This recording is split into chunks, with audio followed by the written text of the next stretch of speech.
Well, hello once again. I came across a 23 channel AM single sideband Midland mobile, but also a base station radio.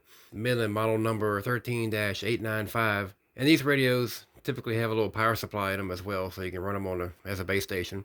Plug it straight into your wall outlet and run with it. It's still small enough to be in the mobile. And particularly in the late 1970s, there were a number of radios that were like this. There were base slash mobile radios. Sears had some that were like this too, and some other name brands. But anyway, let's take a look at this thing, and we'll start getting unboxed and see exactly what I have here. Okay, here I got the box open. See some packing stuff here.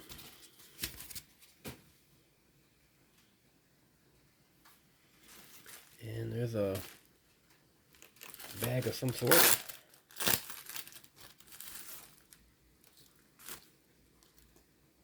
Looks like it's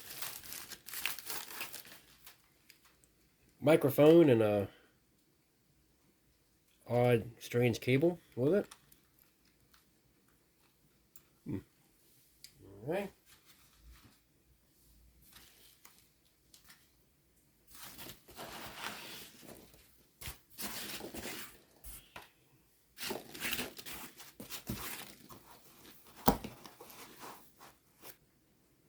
As I can see, a base station is definitely in here. So. And right away, you may be noticing it's a little bit bigger than what you might be expecting for a Midland base station or a base mobile radio.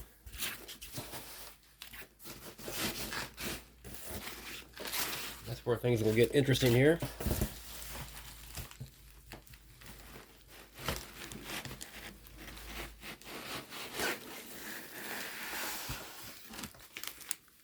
All right.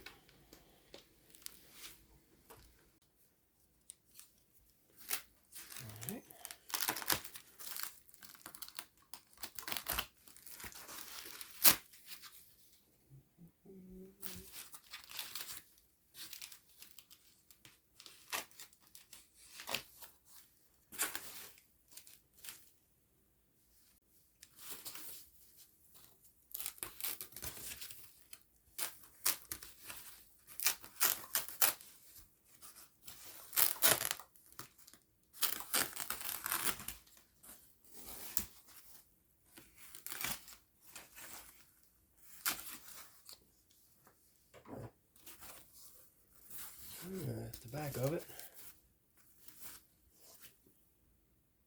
It's kind of loose here.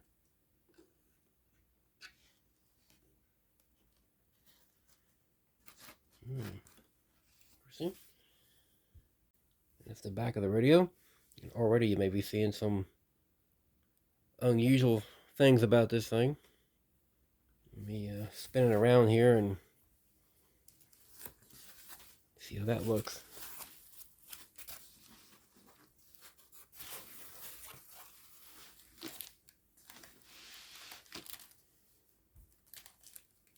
I guess now the big reveal. So it says here Midland 13-895, but of course it does not look like any 13895 that I've ever seen before. Quite a bit of difference here. It's this thing's been heavily modified. It's a 13-895 that's been sort of installed and in this different box here.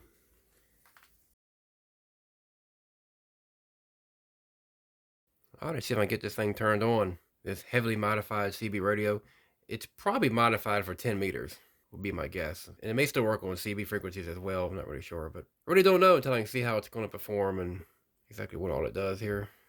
I got it plugged in, turn it on here and see if, oh, nothing happened there. There is like an on off right here, but it's not doing anything. The typical on off isn't working, so. But there is a power here. Let's see what this does.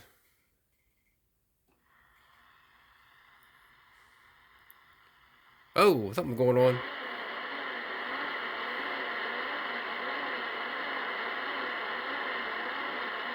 Wow.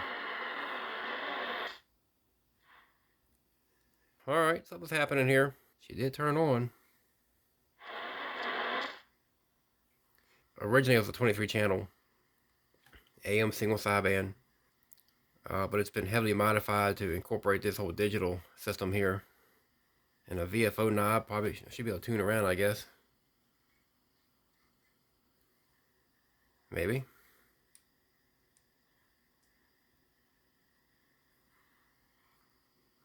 Have to figure out exactly how to operate this thing, and got some numbers here. This 4:5. I have no idea what that is at the moment. It is displaying a frequency of 28.400. I suspect it's actually operating at a different frequency. It's probably operating like around 16 megahertz or something like that. That really gets fed into the radio. But the display says 28,400. So there's probably some sort of offset type of situation that's happening here. So the display will tell you basically what frequency you're ultimately your radio is tuned to. Depends on what the IF frequency is of the radio, and there's like a math conversion that happens. So anyway, long story, but we'll get into all that later. But turns on.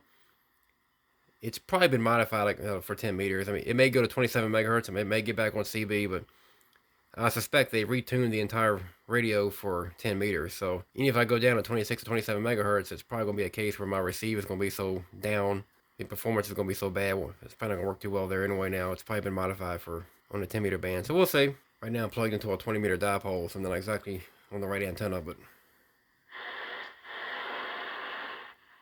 yeah, RF gain works. I mean, it's definitely RF gain halfway and then all the way up.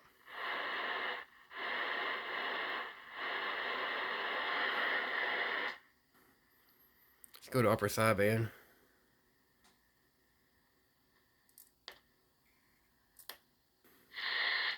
Sounds like it.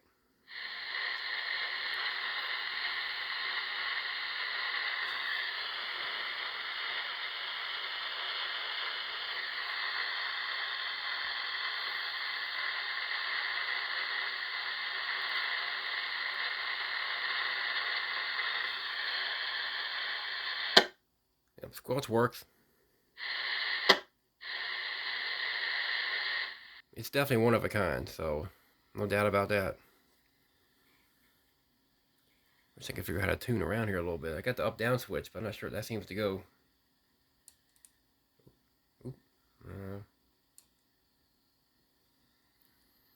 The up-down 100 kilohertz each time I do that.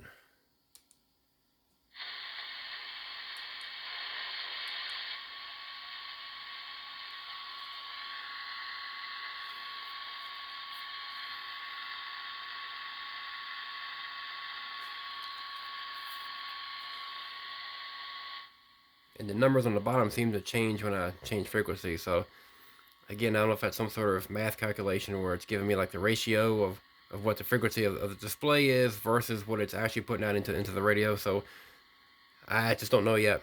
I'll have to play here for a bit and see what I can figure out. But as you can see, this is a highly modified radio here. It's not exactly what everybody was expecting to see at the beginning of the video here. I kind of held back and didn't tell you what this really was, that it was a highly modified radio and very much a one-of-a-kind type of situation. I have not as of yet talked on it yet or anything like that. I need to get this thing apart, I believe, and get in here and see exactly how things look. I'm hoping I'll be able to find some sort of identifying model number or manufacturer name, something on the digital board that's operating the channel selection. And hopefully I'll be able to download some sort of manual for it. I think this radio actually does work. The seller indicated they thought it received and transmit, and I think it does. I'm hearing static crashes. Had a storm pass nearby, and I was hearing static in the radio associated with that. The signal meter was jumping up, so it's definitely. And I even heard some sideband activity happening, but I wasn't able to. Well, I can't tune anywhere. As you saw in some of the video here, I'm stuck in like 28.400, 28.500 frequencies like that. I can't seem to tune around just yet. What I presume is the big VFO knob there is not doing much of anything at all. So, and it could be some wire just broke off, during shipping or that kind of thing. So we'll see. In another video, I'll get this apart. We'll get in here and see exactly what's going on, and hopefully I can get it to where I can tune around, but use it for real. Now, is it going to work on CB frequencies and still have performance? In other words, am I still going to be able to have a good receiver and a good transmitter there? I kind of suspect not. I think it's been modified in such a way where their whole radio board itself has been tuned for 10 meters. That's probably what the purpose of this was they wanted to actually use it up on the 10 meter band, which as we know, is a good 1 megahertz up the band from CB. So retuned and reconfigured for 10 meters. So anyways, I do hear what sounds like a cooling fan in there running too. That's in there. And there's a button on the back that says 1 kilohertz. It's labeled 1 kHz. I push that and it switches over to transmit and appears to be putting out like a 1 kilohertz audio tone. So it's some sort of calibration system they've got installed there as well. So anyway, take a little time to figure it out. Then I got those strange cables that came with it. One of them looks like a computer interface, like an old 9-pin serial interface and that sort of thing. So don't know if it requires software to be able to communicate with it, to be able to set it up or anything. It should be an interesting little project here. Definitely a little bit of an oddball radio here. At any rate, until the next video, probably sometime here in the summer. See, what is it right now? It's early June 2025, so hopefully sometime here in the next couple of months I'll get back to it here, get this thing apart and see what we can figure out with it. All right.